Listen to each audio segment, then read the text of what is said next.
No meio de toda essa vibe de super-heróis, tem dois caras que se destacam não só pelos poderes, mas pelas cabeças duras e o idealismo gigante. Tô falando deles, do Magneto e do Professor Xavier, dois lendários que mais parecem ter saído de um drama épico do que só de quadrinhos. Eles não estão brigando só pra ver quem tem o poder mais maneiro, mas sim por um futuro que cabe todo mundo ou não. O Magneto, o cara que faz o metal dançar no ritmo que ele quiser, é um sobrevivente que viu o pior da humanidade e decidiu nunca mais. O cara é um sobrevivente do Holocausto e tá no game pra garantir que os mutantes não só sobrevivam, mas mandem na porra toda, porque na cabeça dele é o jeito de evitar que a história dê um replay. Do outro lado da história, com uma vibe totalmente diferente, tá o Professor Xavier, um telepata que acredita naquele papo de viver em paz e harmonia. Ele olha pra humanidade e vê esperança, acha que os mutantes e humanos podem trocar uma ideia de boa e sem treta. Ele montou até uma escola pra molecada mutante aprender a usar os seus dons pra ajudar e não pra dominar. E esse embate entre eles é tipo um cabo de guerra de ideias e sonhos. Eles mostram que nem sempre os opostos se atraem, mas às vezes se enfrentam também.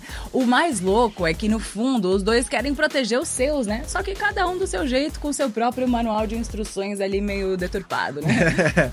É sobre entender o outro lado da moeda, sacar que a luta pelo que a gente acredita pode levar a gente a caminho bem distintos.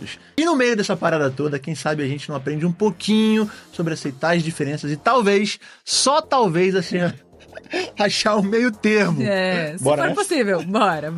E sem esse conflito de visões, talvez os X-Men nem tivessem se tornado esse fenômeno cultural das últimas décadas.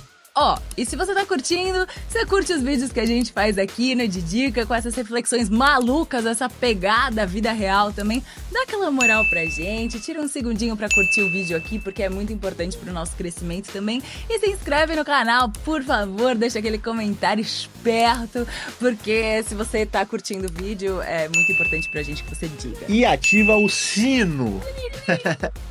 Você sabia que lá no fundo o Professor Xavier e o Magneto, que foram bolados lá nos anos 60, tiraram uma inspiração pesada do Martin Luther King Jr. e do Malcolm X? Pois é. No final das contas, os dois querem que os mutantes sejam aceitos na boa pela sociedade e que possam viver de boa, sem medo, tranquilo. Mas claro, às vezes o Magneto que quer brilhar mais, querendo tudo pra ele. Mas espera lá, a chegada dos mutantes bagunçou o coreto de um jeito que nem os Vingadores, que estão sempre na vibe de ajudar a humanidade, podiam prever, né? Os mutantes sempre estiveram lá, mas eles eram tão raros que ninguém considerava eles uma coisa à parte da sociedade. Tantos humanos na história do mundo tinham sido mágicos ou de alguma forma ganhado poderes, que muita gente pensava que os mutantes eram apenas mais uns desses casos especiais e raros, né? Claro que havia pessoas como o Apocalipse e os mutantes de Okara, mas eles eram um pesadelo que ninguém realmente se lembrava, até que os filhos do átomo despertassem.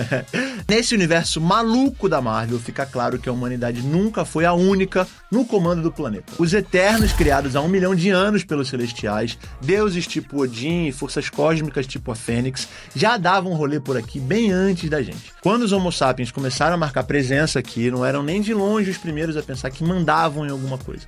Tinha o Homo erectus, tinha o homem de Neandertal, a lista é longa, ou seja, mesmo sem ter total ciência, a galera sempre soube que tinha coisa muito mais poderosa por aí. De qualquer forma, o alvo é o mesmo, né? Só que os caminhos que eles escolhem pra chegar lá é que são outros 500. O Xavier é do time da paz, acreditando que mostrar pro mundão que apesar das aparências, os mutantes são gente como a gente, é o jeito de viver em harmonia. Partir pra briga só pioraria as coisas, aumentando o atrito com os humanos e deixando os mutantes ainda mais isolados. E por mais que os X-Men muitas vezes usem os seus poderes na luta, é quase sempre contra outros seres poderosos ou como último recurso contra os humanos, né? E já o Magneto não tá nem um pouco afim de ser levado quietinho de novo para campo de concentração para ser exterminado pelos humanos. Para ele, a única maneira de peitar os agressores humanos é mostrando a força. Se um humano joga uma garrafa no mutante, o mutante deve ser capaz de jogar um carro no humano.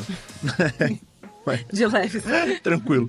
Não é que ele queira dominar a raça humana, mas ele não vê motivo para aguentar abuso nenhum quando ele e os mutantes têm poder suficiente para parar na hora um ato de ódio contra eles. Isso fica muito claro no X-Men, o confronto final, quando o mestre do magnetismo manipula a Golden Gate Bridge e direciona ela para conectar Alcatraz ao continente, né? Esse ato do Magneto não é só uma demonstração de força, é um manifesto de como ele quer proteger os mutantes. E tem muito simbolismo aí, né? A ponte, uma estrutura feita pelo homem, vira uma metáfora para a conexão forçada entre os mutantes e a sociedade que rejeita eles. A filosofia dele é forjada na crença de que sem uma demonstração de poder como essa, os mutantes serão sempre perseguidos. Você consegue imaginar o Magneto, ainda moleque, tendo que sobreviver num campo de concentração? Nossa. Pois é, o Eric Magnus Lancer já estava na mira da morte quando botou os pés em Auschwitz. Ele teve que ver o fim trágico dos próprios pais. Era para ele ter ido junto, mas parece que os nazistas acharam ele fraco demais para gastar munição. O resultado? Jogaram ele numa vala cheia de corpos. Aí o Eric teve que se arrastar para fora de lá numa cena que, nossa, não dá nem para imaginar. Sobreviveu, mas o que ele ganhou com isso? Mais dias naquele inferno em um vazio gigante, onde antes ele tinha uma família. E essa barra pesada que ele passou na Segunda Guerra Mundial, junto com a rejeição que ele enfrentou depois que mostrou seus poderes pela primeira vez. Pra quem não sabe, a esposa dele, o grande amor da sua vida, largou ele com nojo depois que ele mostrou seus poderes. E isso moldou o Magneto que a gente conhece hoje, né? O cara fez uma promessa pra si mesmo que ele nunca mais ia ficar de braços cruzados vendo alguém diferente ser perseguido e eliminado. Tem gente que critica o Magneto pelas escolhas radicais que ele faz, mas, mano, tem como a gente não levar em conta tudo que esse cara viveu, né? A história dele tem um peso emocional gigantesco. Foi realmente uma barra muito pesada. E se você tá curtindo o conteúdo, já dá uma ajudinha aqui no canal, dá aquele like, segue a gente pra ficar sabendo de tudo que rola por aqui. Espalha a palavra, compartilha com a galera que, assim como você, é fã de filmes, séries, Marvel, X-Men. Vamos fortalecer, né? Na década de 60, lá em Haifa, em Israel, Xavier e o Magneto eram parceiros. E apesar de eles logo pegarem estradas diferentes, aquele foi um tempo que poderia ter mudado um ao outro, né? Eles viviam trocando ideias, mesmo sem ter noção dos poderes que o outro tinha. Mesmo discordando de várias coisas, de vez em quando, eles concordavam em alguns pontos, né? Mas seguir o mesmo caminho não estava nos planos de nenhum deles. Pro Eric, as marcas do Holocausto eram muito recentes e a luta pelos direitos civis nos Estados Unidos só botava mais lenha na fogueira. Aí o Xavier decidiu ser o cara que cuida da galera, montando uma escola para jovens superdotados, que na real era um lugar para treinar mutantes, que chamava como Mansão X. Esse lance da escola ficou no sigilo um tempão, porque o Xavier estava preocupado que as pessoas não estivessem prontas para aceitar os mutantes numa boa. E de fato não estavam muito, né? E como um cientista de genética de respeito, ele sempre falou muito bem dos mutantes em público, mas levou um tempão pra ele mesmo admitir que era um e se abrir, né, sobre ser um. Em vez de pegar o preconceito de frente, o Xavier Xavier usou a escola pra ensinar a molecada mutante a se virar na sociedade, a aceitar quem eles são de verdade e se preparar pra um confronto que ele achava que não dava pra evitar. O Magneto montou sua própria equipe, a Irmandade dos Mutantes, sem medo de mostrar a cara e usar seus poderes sempre que fosse preciso. Com o passar do tempo, as atitudes do cara foram ficando cada vez mais pesadas, a ponto de até os mais chegados começarem a questionar se ele não estava passando dos limites.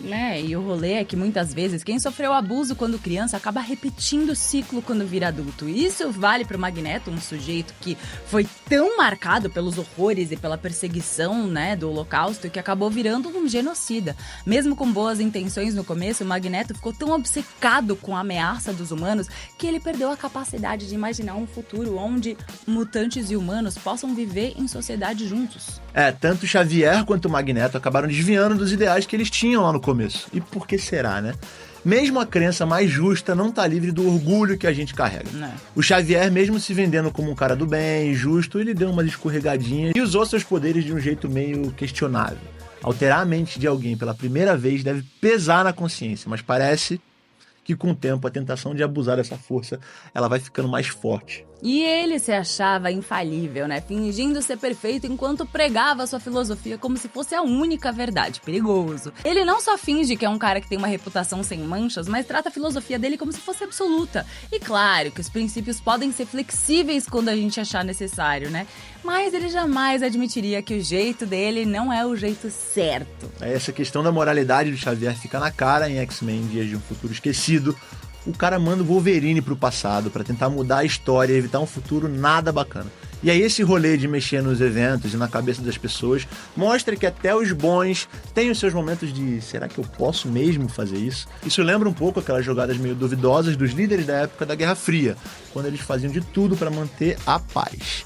A atitude do Xavier faz a gente pensar até onde a gente pode ir antes de perder quem a gente é de verdade. E o Magneto, por outro lado, não era tão dissimulado assim. Dá pra ver como o ego dele faz a rota dele desviar bastante do que era antes, né? Teve momentos que ele até mostrou um lado mais humilde, tipo quando ele se entregou para as autoridades e foi julgado. Depois dele ser absolvido, ele até assumiu a escola do Xavier, bancando o paizão por um tempo, mas a vibe de ser só um professor e ficar no mundano ali não foi a cara dele, né? Afinal, cadê a graça e o poder em ficar quietinho numa mansão isolada? Isso explica o porquê o Magneto queria construir uma fortaleza lá no alto, acima de todo mundo, né? Puro ego! Quem foi o oprimido, às vezes, curte a ideia de inverter o jogo e ser o que manda. A mudança do Magneto fica bem evidente no X-Men Primeira Classe, especialmente na cena em que ele usa uma antena parabólica para se vingar dos nazistas que zoaram com ele e com a família dele. Aquela cena é um ponto de virada, onde a dor, a raiva dele se transformam numa decisão firme de nunca mais ser a vítima. Tanto Martin Luther King Jr. quanto Malcolm X, cada um do seu jeito, né, começaram a reconhecer valor nas ideias um do outro. Isso não quer dizer que o Malcolm X abandonou a ideia de se defender, mas ele percebeu que a luta era maior do que ele mesmo, né? Eram dois caras com um senso de si mesmo bem forte e precisa ter, né, pra falar com tanta convicção e argumento. Mas no fim, eles não se colocaram acima do que eles lutavam. Isso é algo que não dá pra dizer nem do Magneto e nem do Xavier. Esse é o famoso nem-nem, né? Olha, o que será que vem por aí? Depende muito de como as histórias vão ser contadas. Os X-Men sempre vão precisar de alguém para ser o contraponto deles, tipo o Apocalipse, o Sinistro, ou até mesmo os humanos, que não batem de frente com eles em termos de ideias.